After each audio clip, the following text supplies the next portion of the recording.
Alors dans cette vidéo, on va manipuler un petit peu les styles avec JavaScript, ça peut toujours servir. Donc j'ai un fichier HTML, dedans j'ai mis un titre, donc je vais modifier le background color, ce genre de choses. Après ce titre là, je vais le mettre dans une div, pour faire des modifications, et après je vais mettre un petit bouton pour appeler les modifications, pour au final arriver à ça. Donc là, j'ai apprendre le JavaScript, ce n'est pas facile. Et quand je clique sur le bouton, modifier le style CSS depuis JavaScript, donc on peut voir que le titre H1 est passé en rouge.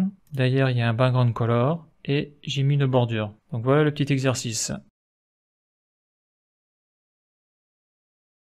Donc, dans mon fichier de base, j'enlève ça. Donc j'ai enlevé le bouton, la div, CTRL S, voilà. Donc ça, c'est le fichier de base. Avant d'aller plus loin, donc on va accéder aux propriétés CSS par le biais du JavaScript et de méthodes. Donc pour accéder aux propriétés CSS d'un objet, par exemple une balise HTML, on utilise la propriété style de l'objet HTML élément. Et donc là, on va avoir l'utilisation de cette propriété style avec l'exemple que je vais faire sur le H1. Donc, comme d'habitude, lorsque l'on veut modifier un élément, il faut d'abord le sélectionner. Donc c'est toujours la même chose, donc je fais une constante. Je veux modifier le H1, donc je vais l'appeler mon H1. Le H1 c'est la balise HTML du titre. Et après dans l'objet document, toujours la même chose. Je vais prendre la méthode querySelector et je vais sélectionner le H1. Bon là j'ai pas besoin d'identifiant, vu que c'est une page HTML et qu'il n'y a rien dedans, je n'ai qu'un seul H1. Pas besoin de mettre un identifiant. Donc là un petit console log pour se rassurer. Et bon là ça devrait le faire. Donc là j'ai mon petit H1 qui est sélectionné. Si je clique dessus, on voit que j'ai bien sélectionné le bon H1. Je reviens sur console, ok.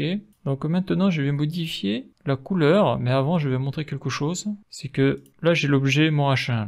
En JavaScript, tout est objet. Donc je vais faire point style dans la console, CTRL S. Et donc là, ce qui va être intéressant de voir là, dans la console, c'est que tu as accès à toutes les propriétés sur l'objet qui utilise la méthode style. Donc là, ce que l'on peut voir au début, là, c'est tous les préfixes des navigateurs. Donc ça, on s'en fout. Donc c'est intéressant ça, parce que si par exemple on a un doute sur le nom de la propriété, on peut aller là. Et donc là, tu as toutes les propriétés CSS que tu peux modifier par le biais du JavaScript et qui sont dans ce navigateur web là en 2020. Car tout ça, ça peut évoluer. Il peut y avoir des propriétés qui sont retirées ou plutôt des propriétés qui sont rajoutées suivant l'évolution du CSS et donc du JavaScript. Donc on peut voir, il y en a un paquet, hein. Le CSS aussi, c'est pas facile à apprendre, hein. Il y a tellement de choses. Voilà, donc là, ce que je vais faire, c'est que je vais modifier la couleur du titre. Et ça, dans le CSS, c'est la propriété color. Donc est-ce qu'on la voit, la propriété color? Voilà, la propriété color, on la voit clairement. Et là, on voit qu'il y a des guillemets, ça veut dire que toutes ces propriétés-là sont vides. Il n'y a rien dedans. Donc je fais ça, ok.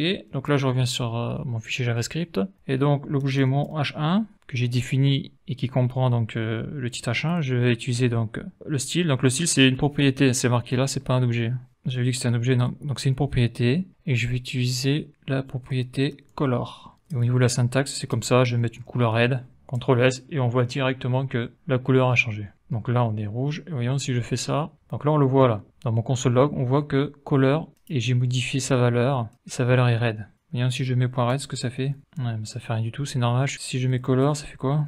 D'accord, donc là on voit qu'il y a écrit red. Donc ça c'est bon. Donc je vais le laisser comme ça. C'est intéressant parce qu'on voit les propriétés qui ont été modifiées. Donc là j'ai modifié color. Là je vais rajouter un petit background sur le H1. Donc le background c'est la couleur de fond. Point background. Et là je vais mettre, donc là je vais utiliser la notation hexadécimale. Le raccourci là je vais mettre un gris. 3E, hop. Et là on le voit bien là. Et là on voit que derrière le titre on a du gris. Donc maintenant ce que je vais faire, je vais mettre une bordure tout autour de ça. Mais la bordure je vais pas la mettre autour du H1, je vais créer une div. La div c'est un contenant en CSS. C'est un contenant générique. Donc je vais utiliser une div, je vais pas y mettre de nom, pas de classe, pas d'idée. Pourquoi? Parce que sur le fichier il n'y en a qu'une, donc ça sert à rien. Donc là ce que je vais faire, comme d'habitude, ma div, constante, ma div, et je vais aller la sélectionner dans le document, dans l'objet document avec la méthode querySelector, et je vais sélectionner la première div qui arrive. Donc c'est celle que j'ai créée, CTRL S, voilà. Donc là si je mets un console log, ma div, donc il y a une faute, ma div, c'est bon. Donc là j'ai bien sélectionné la div. Donc là il n'y a pas de souci, je reviens sur la console. Ok, donc là maintenant ce que je vais pouvoir faire c'est mettre une bordure.